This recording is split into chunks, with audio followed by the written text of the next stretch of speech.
Assalamualaikum warahmatullahi wabarakatuh. Alhamdulillah wassalatu wassalamu ala Rasulillah Sayyidina Muhammad ibn Abdullah wa ala alihi wa ashabihi wa man tabi'ahu wa nasarahu wa wala wala haula wala quwata illa billah, amma ba'd. Hadirin dan hadirat jamaah Majlis Taklim Mushola At-Tabi'in yang saya muliakan, mudah-mudahan kita semua dimuliakan oleh Allah Subhanahu wa taala. Yang terhormat pimpinan Mushola Al-Mukarram Bapak Haji Priyatna beserta para pengurus, juga para tokoh masyarakat, para hujjaj serta bapak-bapak dan ibu-ibu sekalian. Dengan mengucapkan syukur alhamdulillah pada malam hari ini, di malam yang mulia, malam Jumat, kita berkesempatan hadir kembali guna mengikuti pengajian. Semoga pengajian yang sedang kita hadiri ini besar manfaatnya buat kita sekalian, dan semoga terus Allah membukakan pintu ilmu kepada kita dan membalas kehadiran ini dengan balasan pahala yang sebesar-besarnya, dan semoga dengan kemurahan Allah diampuni kekurangan, kesalahan dan dosa-dosa kita. Amin ya mujibas sa'ilin. Hadirin, malam hari ini kita akan mendapat pelajaran dari kitab hadis Riyadhis Shalihin, halaman 324, hadis nomor 12. Ini hadis nomor 12 melanjutkan bab yang telah kita bahas sebagian, yaitu masalah menuntut ilmu pengetahuan. Bahasa gaulnya menuntut ilmu. Jadi ilmu ini saudara-saudara perlu dituntut, alias dicari. Kalau nggak dicari ya nggak dapat ilmu. Jangan merasa dengan doa saja langsung dapat ilmu. Semuanya mesti usaha. Nah, untuk mendapatkan ilmu kita mesti belajar. Belajar itu saudara-saudara sebetulnya lintas umur. Berapapun umur kita, tetap kita masih belajar. Lintas lokasi, lintas tempat, dimanapun. Ya, di masjid, di mushola, di majlis taklim, tetap kita menuntut ilmu. Jadi juga lintas waktu, entah habis isya, habis maghrib, tetap kita menuntut ilmu. Termasuk kita menuntut ilmu melalui misalnya di YouTube misalnya, itu pun juga termasuk menuntut ilmu. Nah, malam hari ini saudara-saudara kita akan bahas lanjutan tentang masalah menuntut ilmu. Ini menuntut ilmu sesuatu yang diagungkan dalam agama. Dorongan dari Allah, dorongan dari Nabi Muhammad begitu besar. Karena Allah dan Nabi Muhammad menginginkan kita menjadi orang yang pandai. Pandai di dalam ilmu agama, pandai di dalam ilmu umum. Jadi memang ilmu agama disuruh cari, ilmu umum disuruh cari. Dua-duanya saudara-saudara. Nah, sekarang hadis nomor 12. Kita lihat. Wa an Abi Umamah radhiyallahu anhu anna Rasulullah sallallahu alaihi wasallam qala fadlul alimi 'alal 'abidi kafadli 'ala adnakum. Thumma qala Rasulullah sallallahu alaihi wasallam innallaha wa malaikatahu wa ahlas samawati wal ard hatta namlata fi juhriha wa hatta al-huta la yusalluna 'ala muallimin nasil khair. Artinya Abu Umamah radhiyallahu an berkata, Rasulullah sallallahu alaihi wasallam bersabda, kelebihan seorang alim daripada seorang ibadat. Di sini Nabi ingin banding-bandingkan ini. Bandingan antara orang alim. Siapa orang alim? Orang yang berilmu. Orang alim, orang yang berilmu. Khususnya ilmu agama, umumnya ilmu umum. Saya katakan demikian karena ilmu agama fardu ain, ilmu umum fardu kifayah, begitu. Ilmu agama ini siapapun Anda, selama ngaku orang Islam, wajib menuntut ilmu agama. Kalau ilmu umum itu fardu kifayah, cukup sebagian umat yang pandai ilmu kedokteran, sebagian umat yang pandai ilmu ekonomi, yang pandai pertanian, yang pandai perindustrian, cukup sebagian. Tapi kalau masalah ilmu agama, setiap orang muslim, apapun profesi Anda, begitu. Nah, ini disebut apa kelebihan seorang alim, khususnya alim dalam ilmu agama, daripada seorang ibadat dibandingkan orang yang tukang ibadah. Ada orang gemar ibadah, ada orang giat ibadah, tapi ilmunya sekedar ya untuk ibadah doang begitu ya. Itu kalau dibanding-bandingkan bagaikan kelebihanku terhadap orang yang terendah di antara kamu. Jadi bagaikan orang alim itu seperti Nabi Muhammad, orang yang tukang ibadah, orang yang paling rendah dari kamu. Bisa diarti ini kamu sahabat Nabi ya. Jadi orang alim dengan orang ahli ibadat bagaikan Nabi Muhammad dengan sahabatnya yang paling rendah. Otomatis Nabi Muhammad paling tinggi kedudukannya. Nah begitulah katanya orang-orang alim, kedudukannya sangat tinggi, seperti tingginya kedudukan Nabi Muhammad SAW dibandingkan sahabatnya yang paling rendah. Kemudian Nabi bersabda pula, ya, tadi itu dorongan supaya semuanya jadi orang alim. Ya. Nabi bersabda, ini lanjutannya, sesungguhnya Allah dan para malaikatnya dan semua penduduk langit dan bumi hingga semut yang di dalam lobangnya dan ikan-ikan selalu mendoakan kepada guru-guru yang mengajarkan kebaikan kepada manusia. Tinggi sekali orang yang berilmu yang bisa mengajar. Didoain oleh Allah, didoain oleh malaikat, didoain oleh semua penduduk langit, para malaikat ya, dan penduduk bumi, sampai-sampai hewan-hewan, semut di dalam lubangnya, ikan di dalam airnya, semuanya mendoakan orang-orang yang mengajarkan orang lain. Jadi itu profesi guru mulia sekali, baik guru umum ataupun guru agama. Yang penting kan kalau guru umum membawa manfaat kemaslahatan dunia ya, kecuali guru ngajarin korupsi, itu haram itu. Masih guru ngajarin korupsi, cara korupsi begini nih ya, hitung-hitungan kamu robah, ntar ganti demikian misalnya, itu kacau balau kalau begitu. Tapi kalau guru umum mengajarkan aljabar, mengajarkan berhitung, mengajarkan membaca, itu pun termasuk ibadah ya. Apalagi ilmu agama itu, sampai-sampai semut di lubangnya, ikan di dalam lautan, mendoakan mereka ya. Jadi ada yang bilang guru itu adalah apa ya, pahlawan tanpa jasa, apa dibilang? Iya, sebetulnya dia lebih tinggi lagi dari itu. Ini hadisnya nih. Nih, saya ulangi lagi dikit nih. Sesungguhnya Allah dan para malaikatnya, itu Allah dan malaikat, dan semua penduduk langit dan bumi. Ya, malaikat penduduk langit, kemudian yang di bumi ini orang yang beriman, hingga semut yang di dalam lubangnya, semut-semut turut mendoakan, dan ikan-ikan yang di dalam air selalu mendoakan kepada guru-guru yang mengajarkan kebaikan kepada manusia. Kecuali guru ilmu sihir, itu nggak boleh itu ya, ilmu telu kali, ilmu santet, bahaya itu dosa besar, bisa kafir ya. Maka jangan belajar ilmu santet, walaupun dia bilang saya belajar ilmu santet untuk melindungi diri. Itu lagi enak pikirannya, melindungi diri, ntar kesel sama orang disantet, orang dibom, saudara-saudara ya. Jadi nggak bagus begitu. Jadi belajarlah ilmu agama atau ilmu umum, dan nanti mengajarkan keluarga atau mengajarkan tetangga begitu. Itu bagus sekali, mulia sekali. Ini hadisnya saudara-saudara. Dengan demikian agama Islam mendorong pemeluk-pemeluknya untuk terus menuntut ilmu.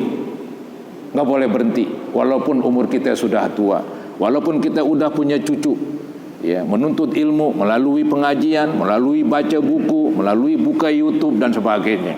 Yang penting ilmu yang bermanfaat. Begitu. Hadis nomor 13.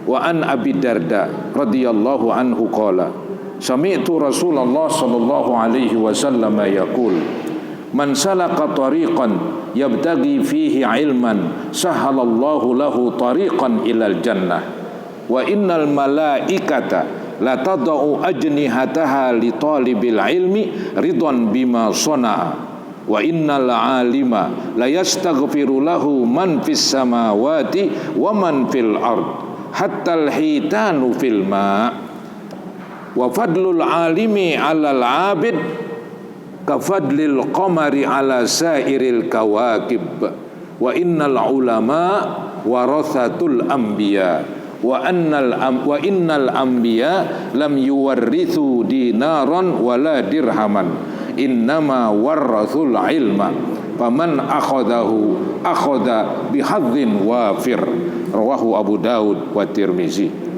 Ini juga saudara-saudara dorongan ya dari agama, dari Nabi untuk kita menuntut ilmu begitu. Coba ini kita lihat artinya. Abu Darda radhiyallahu an berkata, saya telah mendengar Rasulullah sallallahu alaihi wasallam bersabda, siapa yang melalui suatu jalan untuk menuntut ilmu, ya, maksudnya tuh dia pergi untuk menuntut ilmu, atau nggak pergi di rumah aja, di belajar, di membaca, ya, itu juga menuntut ilmu. Jadi ada perpindahan lah dari suatu kerjaan kepada pekerjaan nuntut ilmu. Mungkin dia pindah dari rumah ke majlis taklim, ke mushola at-tabi'in, atau dari kerjaan suatu kerjaan dia pindah dengan kerjaan membaca buku. Ya. Jadi ini termasuk menuntut ilmu. Ya. Namanya pergi menuntut ilmu. Nih. Siapa yang melalui suatu jalan, ya, jalan untuk menuntut ilmu, Allah akan memudahkan baginya jalan ke sorga. Ini janji Nabi, nggak bohong. Jadi nanti nih ke sorga jadi mudah juga, karena kita mudah melangkahkan kaki kita untuk hadir di majelis ilmu. Ataupun kita nggak melangkah di rumah saja juga menuntut ilmu. Ya. Yang penting perpindahan dari satu kerjaan ke kerjaan menuntut ilmu. Baik dia melangkah, pergi jauh, bahkan ada yang di pesantren, pergi jauh. Ada yang mungkin ke luar negeri, ada yang di rumah dia membaca. Semuanya adalah menuntut ilmu. Ya, itu dijanjiin oleh Nabi, nanti akan dimudahkan jalan ke sorga. Ada ulama memperincikan, kok bisa demikian ya? Orang yang nuntut ilmu nanti digampangkan jalan ke sorga. Ada yang menjawab, karena nuntut ilmu capek, nuntut ilmu susah. Orang banyak yang ogah nuntut ilmu karena penat. Orang lebih seneng kerja. Kalau kerja habis bulan gajian, capeknya hilang udah. Tapi nuntut ilmu, aduh berat. Ya, itu penat nuntut ilmu. Yang saya alamin begitu. Ya, maka karena udah capek, udah susah dulu waktu nuntut ilmu, nanti di akhirat digampangin masuk ke surga. Satu. Ada lagi ulama yang lain menjelaskan begini, dengan menuntut ilmu banyak tahu. Dengan menuntut ilmu banyak yang diketahui. Dia tahu oh ini haram, dia tahu oh itu halal, maka yang haram ditinggalkan, ya, yang boleh dilaksanakan. Akhirnya didapat pahala banyak, otomatis nanti dimudahkan jalan ke surga. Yang penting kesimpulannya, nuntut ilmu dimudahkan jalan ke surga. Begitu janji Nabi, ya. Jadi siapa yang melalui suatu jalan untuk menuntut ilmu, Allah akan memudahkan baginya jalan ke surga. Kemudian, dan para malaikat selalu meletakkan sayapnya menaungi para pelajar, para yang nuntut ilmu, karena senang dengan perbuatan mereka. Karena malaikat senang. Maksudnya bila mana ada halaqah, ada pertemuan, ada perkumpulan untuk menuntut ilmu, malaikat ikut hadir. Tapi kita nggak ngelihat sekarang ini, karena memang manusia terbatas penglihatannya. Ya, kalau kita bisa ngelihat malaikat, waduh, manusia datang banyak banget ke mushola at-tabi'in, bisa-bisa nggak muat, ya, bisa-bisa hancur nih mushola karena sesak manusia. Untung malaikat nggak kelihatan. Ya, jadi emang begitu. Setiap perkumpulan majlis ilmu, malaikat datang menaungi dengan sayapnya, sayang. Seperti ayam yang lagi habis, ya, yang habis ngerem bawa anak begitu. Kalau ada burung gaok itu ya, itu emaknya kekebin anak-anaknya. Tanda sayang dan melindungi. Malaikat juga begitu. Dengan sayapnya dia hadir, ya, dinaungin orang-orang yang nuntut ilmu. Begitu hebat orang yang nuntut ilmu. Cuman kan nggak semua orang ya percaya ataupun memahami hal ini. Jadi nggak semua orang semangat nuntut ilmu. Kadang-kadang mereka lebih semangat ibadah, tapi nggak semangat nuntut ilmu. Ya, kalau saya bilang dua-duanya lah, semangat ibadah, semangat nuntut ilmu. Ini, coba aja nih lihat, malaikat ikut hadir meletakkan sayapnya, menaungi para pelajar, para yang nuntut ilmu. Kenapa itu malaikat menaungi dengan sayapnya? Karena seneng. Ya. Malaikat cocok tuh dengan orang-orang yang nuntut ilmu. Senang dengan perbuatan mereka ya, jadi tadi dimudahkan menuju ke sorga karena menuntut ilmu. Yang kedua, barusan malaikat ikut hadir menaungi sayapnya untuk para orang yang nuntut ilmu. Yang ketiga nih, dan seorang alim dimintakan ampun oleh penduduk langit dan bumi dan ikan-ikan di dalam air. Yang tadi, kalau dia udah jadi orang berilmu, kemudian mengajarkan itu para malaikat, hewan-hewan, termasuk semut di dalam lubangnya, ikan di dalam air, minta ampun. Ya Allah, ampunin tuh orang alim. Ya Allah, ampunin tuh dia. Kan enak didoain. Yang gak enak kan disumpahin. Mudah-mudahan mampus lu, kan misalnya begitu. Ya, mudah-mudahan sambar geledek. Wah, ini berat udah. Tapi mudah-mudahan Allah ampuni. Mudah-mudahan Allah berikan rezeki. Itu yang asik-asik itu ya. Jadi ini didoain oleh makhluk-makhluk Allah, baik makhluk Allah yang di langit atau yang di bumi, termasuk ikan-ikan di dalam air. Terus apalagi nih, kelebihan seorang alim atas orang ibadat bagaikan kelebihan sinar bulan atas lain-lain bintang. Ini Nabi yang mengatakan ini, orang alim ya, ilmunya banyak. Walaupun kadang-kadang ibadatnya kalah dengan tukang ibadat. Cuman tukang ibadat ilmunya nggak banyak, ala kadarnya. Itu masih tinggian orang alim. Karena dia itu bermanfaat buat orang. Apa yang manfaatnya? Ngajarin orang. Kalau orang tukang ibadat, manfaatnya buat diri sendiri. Saya sholat buat saya puasa buat saya, tapi saya belajar ngajarin Anda. Wah, saya dapat pahala itu. Ya, dapat pahala saudara-saudara. Yang hadir 100 orang, pahala seharga 100. Begitu. Jadi begitulah nikmatnya punya ilmu. Enggak mesti ilmu agama doang. Mungkin Anda pandai ilmu perikanan, ngajarin orang. Ya, kalau miara ikan ini nih caranya begini. Begini, kasih makanan demikian. Orang terima ilmunya, orang praktekkan, dapat pahala. Apa saja, ya, ilmu apa saja ya, yang Anda ajarin itu dapat pahala. Maka dari itu nggak boleh pelit sama ilmu. Jangan pelit dengan ilmu. Toh kita yang dapat pahalanya. Misalnya ilmu ngewarung. Ini kan Bapak Haji Priyatna ngewarung apa ya? Iya, diajarin bagaimana supaya untung, bagaimana caranya ini dagangan supaya menarik.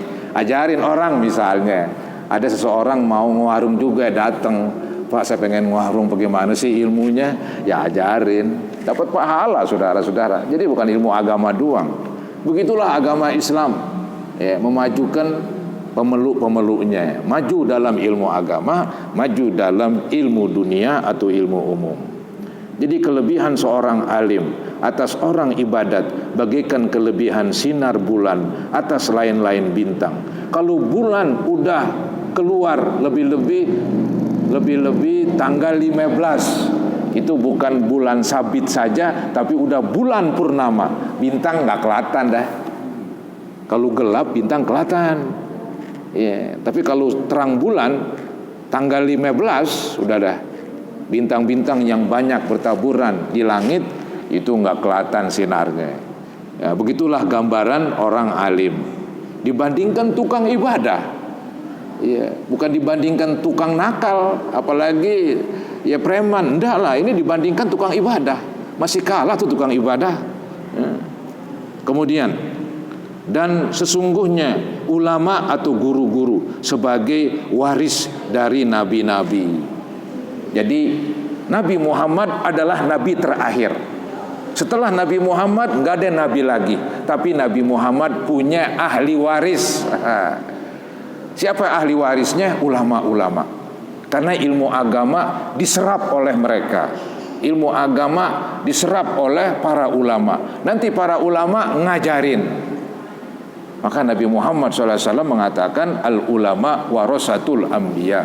Orang yang berilmu adalah ahli waris para nabi. Apa yang diwarisin? Bukan harta, ilmu. Yang diwarisin ilmu. Ilmu, saudara-saudara, hebatnya begini. Ilmu kalau kita keluarin, dia nggak habis. Tapi kalau uang kita keluarin, punya uang 100 ribu, beli sesuatu dah 70 ribu, ya berkurang 70 ribu, tinggal 30. Tapi punya ilmu 100, kita keluarin 100, nggak hilang tuh yang 100. Itulah ilmu, baik ilmu umum atau ilmu agama. Bila mana kita keluarin, dia nggak berkurang, malah makin bertambah. Aneh. Kok bisa bertambah tuh ilmu kalau dikeluarin? Karena kalau kita mengajar, kita sampaikan, jadi makin nempel di otak kita. Akhirnya makin mantap kita. Waktu kita mengajar, kita perlu baca, tambah wawasan, tambah ilmu, biar nanti mengajar orang banyak paham begitu. Nah, kita belajar karena kita mau ngajar, tambah lagi tuh ilmu. Jadi ilmu dikeluarin bukan berkurang, malah bertambah. Harta kalau dikeluarin ya berkurang. Begitu. Jadi ilmu ini warisan Nabi Muhammad SAW. Maka berebutlah menerima warisan Nabi. Warisan Nabi banyak tuh di masjid-masjid, di musola-musola. Di situ ada majlis ta'lim, disitulah disampaikan warisan Nabi. Termasuk malam hari ini kita berada di ruangan musola at-tabi'in, sedang menerima warisan Nabi. Dan sesungguhnya ulama atau guru-guru sebagai waris atau ahli waris dari nabi-nabi. Sesungguhnya Nabi tidak mewariskan uang dinar atau uang dirham, hanya mereka mewariskan ilmu agama. Maka siapa yang telah mendapatkannya berarti telah mengambil bagian yang besar. Jadi warisan Nabi adalah ilmu. Ketika kita ambil berarti kita mendapat warisan paling banyak. Tuntutlah ilmu, jangan pernah berhenti. Ya, saya ini maaf kalau di rumah saya banyak baca, asik baca begitu. Kadang-kadang bejam-bejam saya duduk di bangku kuat. Dulu waktu masih muda, dari pagi hampir zuhur nggak keluar, baca aja kuat itu.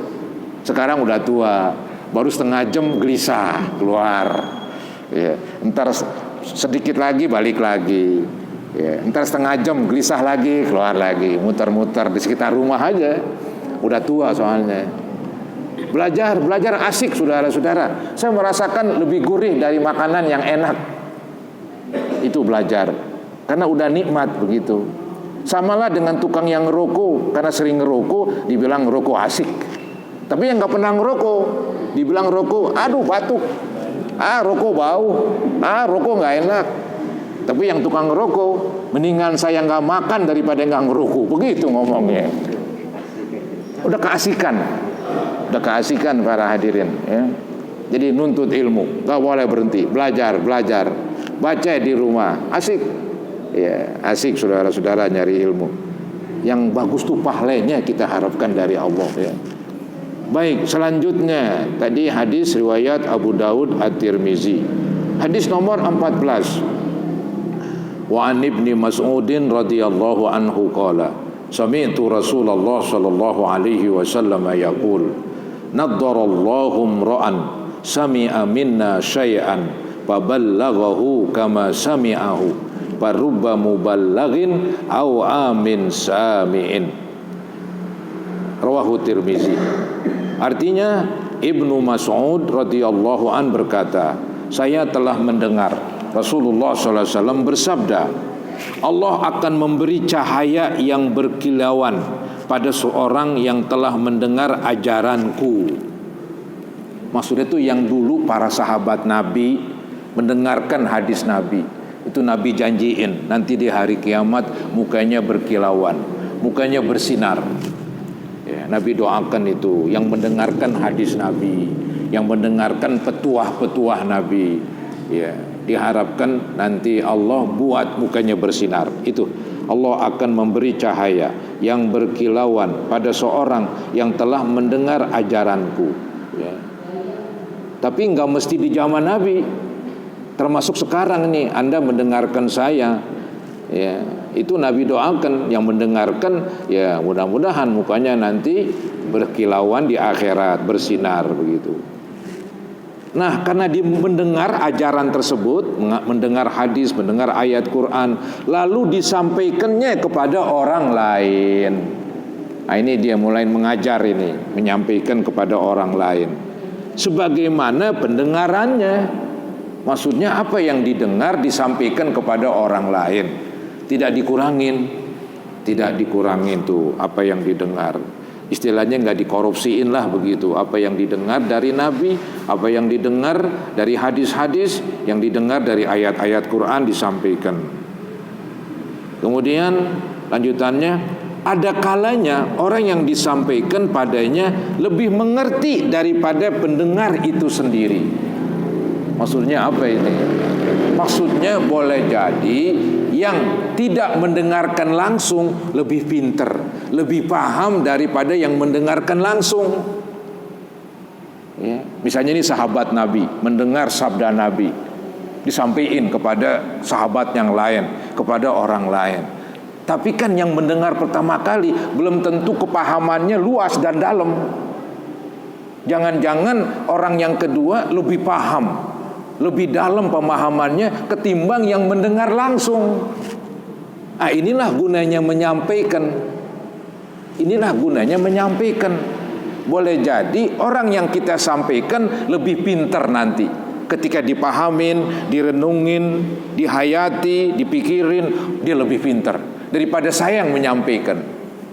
Yang menyampaikan saya ini hadis, yang menyampaikan saya ini ayat, tapi Anda yang mendengar lebih cerdas, lebih giat belajarnya, Anda lebih pintar dari saya nanti.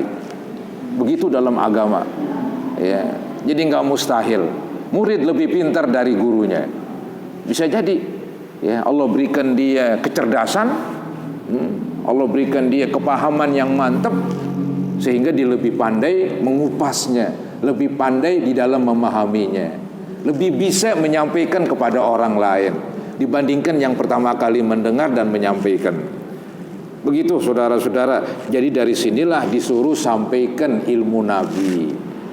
Sampaikan begitu. Karena boleh jadi orang yang menerima lebih pandai dari yang menyampaikan. Ini lihat, ada kalanya orang yang disampaikan ini yang bukan terima langsung ini, yang disampaikan padanya lebih mengerti daripada pendengar itu sendiri, daripada yang menyampaikan. Ada orang yang disampaikan, ada orang yang menyampaikan. Kan secara akal biasanya yang menyampaikan lebih pintar. Ini bisa yang disampaikan lebih pintar karena punya kecerdasan dia. Ya, begitulah gunanya ilmu disebar luaskan. Ya, nggak bisa kita simpan aja di dada dan di pikiran kita. Begitu, sampaikan tuh ilmu, ajarin kepada orang lain. Kemudian di hadis nomor 15, wa an Abi Hurairah radhiyallahu anhu qala Rasulullah sallallahu alaihi wasallam, man su'ila an ilmin fakatamahu uljima yaumal qiyamati bilijamim min nar. Rawahu Abu Daud wa Tirmizi. Artinya Abu Hurairah radhiyallahu an berkata, Rasulullah sallallahu alaihi wasallam bersabda, siapa yang ditanya suatu ilmu agama lalu menyembunyikan, nah ini yang nggak boleh nih. Ya, orang tanya saya tentang hukum ini, hukum itu, saya tahu, saya sembunyikan dosa saya, kecuali saya nggak tahu. Saya bilang ini saya tunda jawabannya, atau cobalah tanya yang lebih mengerti dari saya. Begitu. Jangan saya tahu, saya ogah jawab. Begitu. Kalau saya ragu-ragu, bolehlah saya bilang saya masih ragu-ragu, belum bisa menjawabnya. Begitu. Kalau kita tahu ya jawab. Kalau kita sembunyikan malah dosa ini. Nih, saya ulangin. Siapa yang ditanya suatu ilmu agama lalu menyembunyikan, ya, maka akan dikendalikan mulutnya. Dikendalikan mulutnya. Kalau yang saya pahami bahasa Betawinya disuelin mulutnya. Ya, dimasukin tuh ke dalam mulutnya pada hari kiamat dengan kendali dari api neraka. Apa tuh kendali? Kendali kuda. Kata orang namanya tom. Kuda itu kan ada lesnya, ya. Dan kuda itu kan dimasukin tom di sini dari besi. Kalau nggak ada tomnya, ntar kuda sambil jalan sambil makan lagi. Nggak sampai makan melulu, kegares melulu. Maka tuh kuda ada tomnya itu, dia nggak makan, kemudian buat ngeles, artinya buat arahkan ke kiri, arahkan ke kanan, ya, itu namanya lijam itu, ya. Jadi dikatakan nanti tuh mulutnya akan dimasukkan dengan tom, cuman tomnya dari api neraka. Karena dulu di dunia pelit ya, ditanyain ilmu dia nggak jawab, padahal dia bisa, dipelitlah kasarnya. Maka nanti Allah tutup mulutnya dengan kendali, dengan tom yang biasa ada pada kuda, tapi kendalinya, tomnya terbuat dari api neraka. Allah hukum balas, begitu. Ya. Jadi inilah gunanya agama, ya, mendorong supaya ilmu itu tersebar. Ilmu tersebar, nggak boleh disembunyikan, nggak boleh dimonopoli. Nggak boleh dimonopoli, ilmu disebarkan, ya. Nih ngomong-ngomong tanggung nih, ada dua hadis lagi nih. Cukup apa udah? Boleh terusin, ya. Nih saya semangat ini, kenapa? Berkenaan dengan ilmu ini, ya. Wa anhu qala Rasulullah sallallahu alaihi wasallam, man ta'allama ilman mimma yubtagha bihi wajhullahi azza wa jalla la yata'allamuhu illa liyusiba bihi gharadan minad dunya lam yajid arfal jannati yaumal qiyamah yakni rihaha. Rawahu Abu Daud. Artinya Abu Hurairah radhiyallahu an berkata, Rasulullah SAW bersabda, siapa yang mempelajari suatu ilmu agama yang seharusnya ditujukan kepada Allah, ya, jadi orang belajar ilmu agama yang kita tahu ilmu agama itu untuk ibadah lah, untuk kebaikan begitu. Tiba-tiba ia tidak mempelajari itu untuk Allah, hanya untuk mendapat kedudukan atau kekayaan dunia, maka tidak akan mendapat baunya sorga pada hari kiamat. Maksudnya apa ini? Maksudnya ini kalau kita mau menuntut ilmu, pasang nawaitu. Jangan saya ini nuntut ilmu, ntar kalau pinter saya mau ya cari duit biar banyak dengan ilmu tersebut. Nah, itu yang nggak boleh itu. Khususnya ilmu agama. Ilmu agama ini memang berat ini. Ilmu agama ini tantangannya berat. Waktu kita mau belajar nih, mau pesantren, mau sekolah agama, jangan niat kayak kita belajar ilmu umum. Kalau ilmu umum ini kan bukan ilmu agama lah.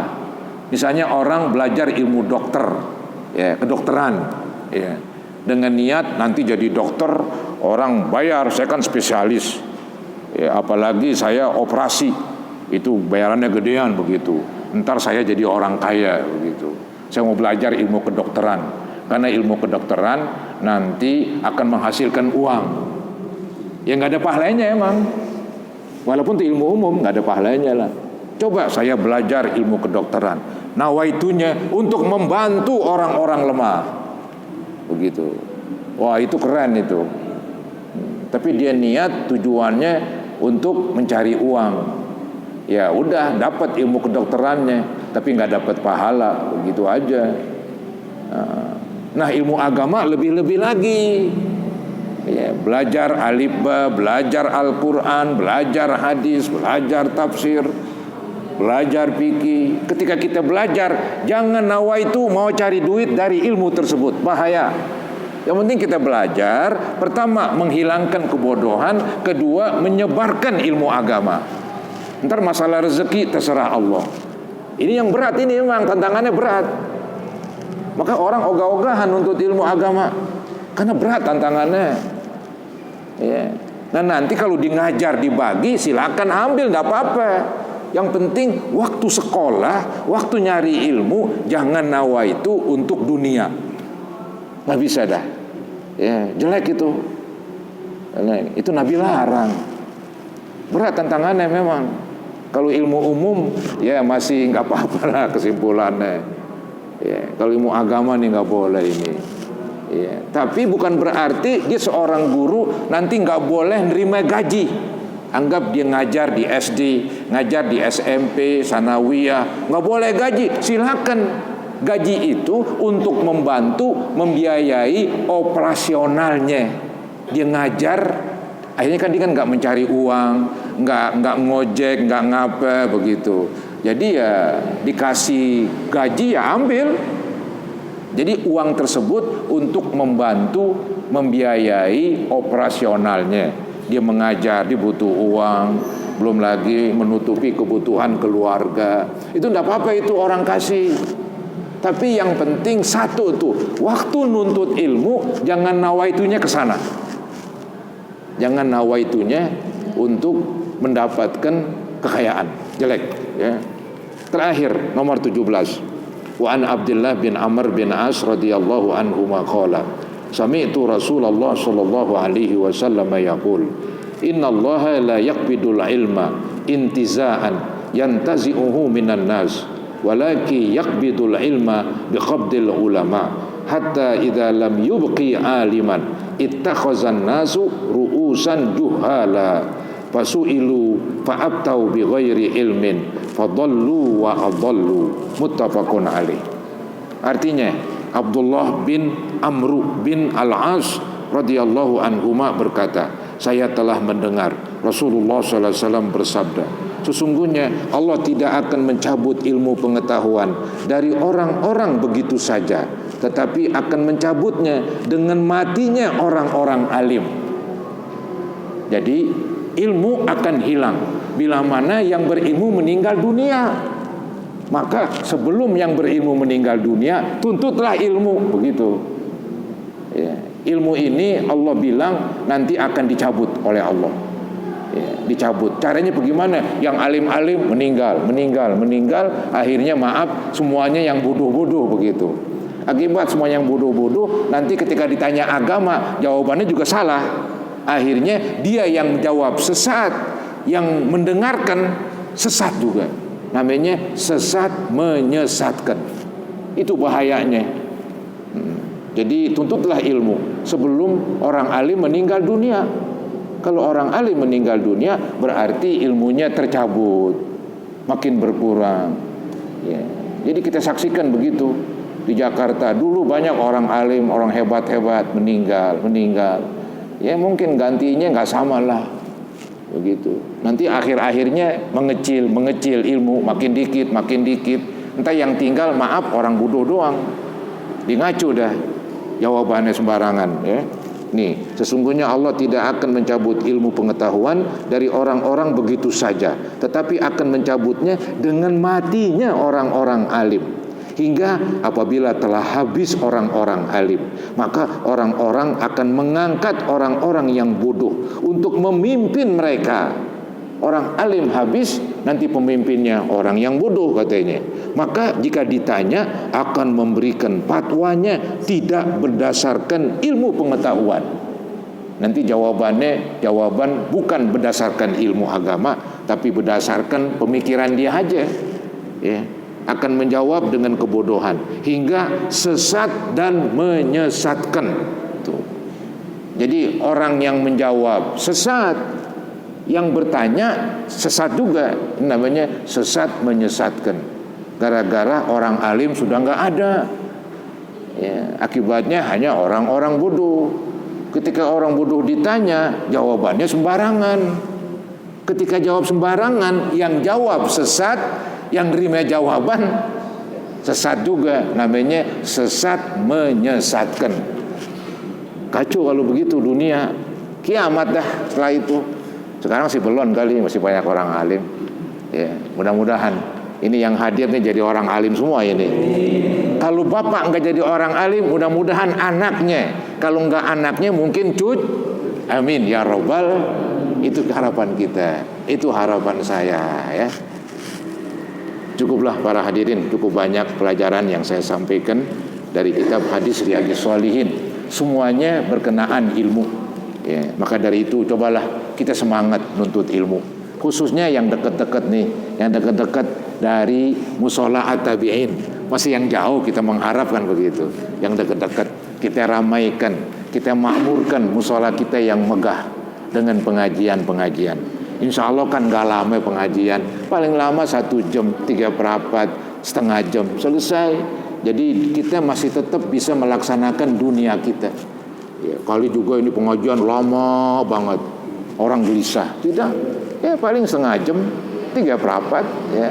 Gurunya capek, muridnya capek, sama-sama capek. Udah, emang banyak-banyak kan gak enak. Yang penting dikit-dikit tapi berkesinambungan ya. Mudah-mudahan terus Allah Subhanahu wa taala membukakan pintu hati kita agar dapat menerima dan menyerap ilmu-ilmu yang bermanfaat. Hadirin, mari kita akhiri dengan berdoa ya. Sebelum berdoa baca suratul Fatihah. Semoga apa yang kita niatkan dimudahkan dan dikabul oleh Allah Subhanahu wa taala. Al-Fatihah ala ma nawaina wa ala ma nawaitum wa ala ma nawal hadirun wa ila hadratin nabi Rasulullah sallallahu alaihi wasallam. Al-Fatihah. A'udzubillahi minasyaitonir rajim. Bismillahirrahmanirrahim. Alhamdulillahi rabbil alamin arrahmanir rahim maliki yaumiddin iyyaka na'budu wa iyyaka nasta'in ihdinas siratal mustaqim siratal ladzina an'amta 'alaihim ghairil maghdubi 'alaihim waladdallin. Nastaghfirullahalazim, nastaghfirullahalazim, nastaghfirullahalazim. Allahumma salli ala sayyidina Muhammad wa ala ali sayyidina Muhammad wa sallim tasliman katsira walhamdulillahi rabbil alamin. Allahumma aftah lana wa li abnaina wa banatina wa zawjatina futuhal arifin wa faqihna wa iyyahum fid din. Rabbana ighfir lana wa li walidina warhamhum kama rabbawna shighara wa li jami'il muslimina wal muslimat wal mu'minina wal mu'minat al ahya'i minhum wal amwat. Rabbana taqabbal minna innaka antas sami'ul alim wa tub alaina innaka antat tawwabur rahim. Rabbana atina fid dunya hasanah wa fil akhirati hasanah wa qina adzaban nar. Wa sallallahu ala sayyidina Muhammadin wa ala alihi wa sahbihi wa sallam. Walhamdulillahi rabbil alamin. Kurang lebihnya mohon maaf. Assalamualaikum warahmatullahi wabarakatuh.